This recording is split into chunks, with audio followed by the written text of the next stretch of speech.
Brought to you by Agilus Diagnostics.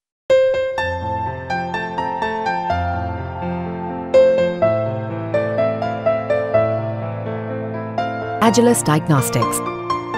जब उनके किसी एक माफिया शागिर्द को, किसी डकैत को जो पुलिस मुठभेड़ में मारा जाता है, जब मारा जाता है तो इनकी दुखती हुई नस पर जैसे पुलिस ने उंगली रख दी हो, तब ये चिल्लाने लगते हैं।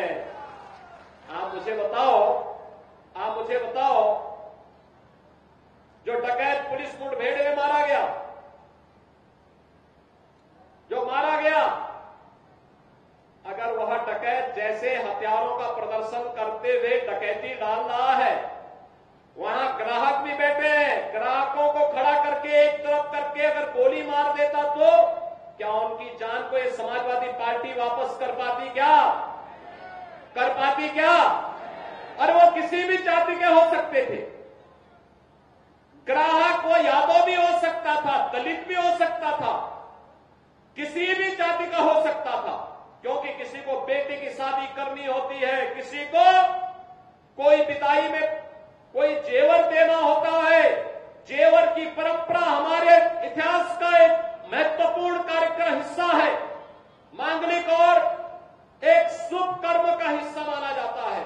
और अगर जेवर खरीदने के लिए किसी शराब और किसी सुनार के घर में, व्यवसायिक प्रतिष्ठान में कोई ग्राहक गया है और उस ग्राहक के साथ लूट हो, उस व्यापारी के साथ सरेआम लूट हो, डकैती डाल करके करोड़ों रुपए की डकैती डाल दी जाए, अगर डकैत हत्या करके भाग गया और पुलिस के पास सुराग नहीं मिलती तो यही लोग बोलते, देखिए साहब अराजकता है। और अगर पुलिस ने पकड़ लिया, कार्रवाई कर दी और फिर मुठभेड़ में, आपसी मुठभेड़ में डकैत मारा जा रहा है, तो समाजवादी पार्टी को बुरा लग रहा है, कह रहे साहब ये नहीं होना चाहिए था। तो क्या होना चाहिए था? पूछना चाहिए। थोड़ा पूछिए इन लोगों से, क्या होना चाहिए था? क्या एक निषाद बेटी के साथ जो इन्होंने अयोध्या में, क्या समाजवादी पार्टी के नेता ने, क्या ये ठीक था? क्या एक निषाद बेटी की इज्जत के साथ खिलवाड़ समाजवादी पार्टी के लोग करते हैं?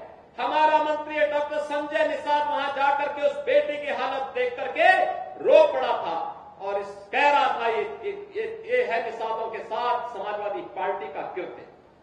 लेकिन ये बेशरम लोग हैं, तब भी उस अपराधी के खिलाफ कार्रवाई हो, इसके लिए समाजवादी पार्टी तैयार नहीं थी। उनके लोग तब भी बचाव कर रहे थे, कह रहे थे कि नहीं ये तो निर्दोष है। अरे निर्दोष क्या है? सब कुछ तो उसका प्रमाणित हो चुका है और उसके बाद भी निर्दोष बोलते हैं उसको। कन्नौज में जो किया इनके नेताओं ने एक नाबालिग बेटी के साथ, और उसके बाद भी उसका बचाव कर रहे हैं, क्या ये सही था क्या जो कन्नौज में इनके नेता कर रहे थे?